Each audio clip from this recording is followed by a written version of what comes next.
નમસ્કાર, આપ જોઈ રહ્યા છો નેશન પ્લસ ન્યૂઝ. હું છું આપની સાથે હેતલ ભગત. સસ્તામાં સોનું અપાવવાના તથા લોન અપાવવાના બહાને ₹4.95 કરોડના ઠગાઈના ગુનામાં બેજાબાજ મહિલા સહિત 2 આરોપીની ક્રાઇમ બ્રાન્ચે ધરપકડ કરી 2 દિવસના પોલીસ કસ્ટડીના રિમાન્ડ મેળવ્યા છે. જીપી રોડ પોલીસ સ્ટેશન ખાતે ગત તારીખ 21 નવેમ્બરના રોજ ગુનો દાખલ થયો હતો, જેમાં માર્ચ 2025 થી 8 દિન સુધીના સમયગાળા દરમિયાન સિગ્નેટ હબ ઓફિસ નંબર 315 ત્રીજા માળે વડોદરા શહેર તથા એટલાન્ટિક હાઇટ્સ ગેંડા સર્કલ વડોદરા ખાતે Radhe enterprise import export and finance ઓફિસમાં આરોપી રાજવીર તથા તેના ભાગીદારો તેમજ વિશાલ બારડ તથા નયનાબેન મહેડાનાઓએ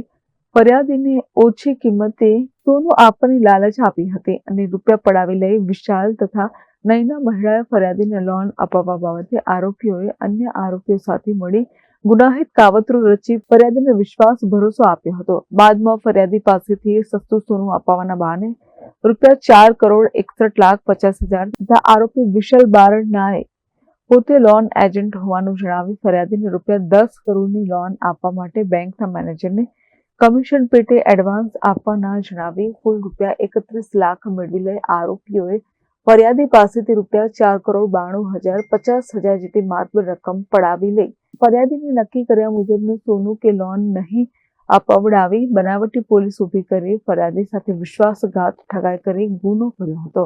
જે મામલે કરોડો રૂપિયાની ઠગાઈ કરવાના ગુનામાં સંડોવાયેલ આરોપીઓને ઝડપી પાડવા ક્રાઇમ બ્રાન્ચ દ્વારા આ ગુનાની તપાસ દરમિયાન આ ગંભીર ગુનામાં સંડોવાયેલ રાજવીર નામનો આરોપી અગાઉ પકડેલ રીઢો આરોપી ઇલિયાસ ઉર્ફે વિક્કી સિરાજ ખાન અજમેરી રહેઠાણ દાદરજા વડોદરાનો હોવાનું જણાતા આ ગુનામાં સંડોવાયેલ આરોપીઓની ક્રાઇમ બ્રાન્ચ દ્વારા ટેકનિકલ હ્યુમન સોર્સના આધારે સતત શોધખોળમાં રહી આ ગુનામાં સંડોવાયેલ અને પોલીસ ધરપકડ ટાળવાના સફળતા આરોપી નયના મનહરસિંહ મહેડા, ભાવેશ નરવતસિંહ પરમાર કે જે બંને વડોદરાના ને શોધી કાઢ્યા બંને આરોપીની ગુનાના કામે ધરપકડ કરી નામદાર કોર્ટમાં રજૂ કરી વિવિધ તપાસના મુદ્દાઓના આધારે બંને આરોપીના 2 દિવસના પોલીસ કસ્ટડીના રિમાન્ડ મેળવી આગળની તપાસ ક્રાઇમ બ્રાન્ચ દ્વારા કરવામાં આવી રહી છે.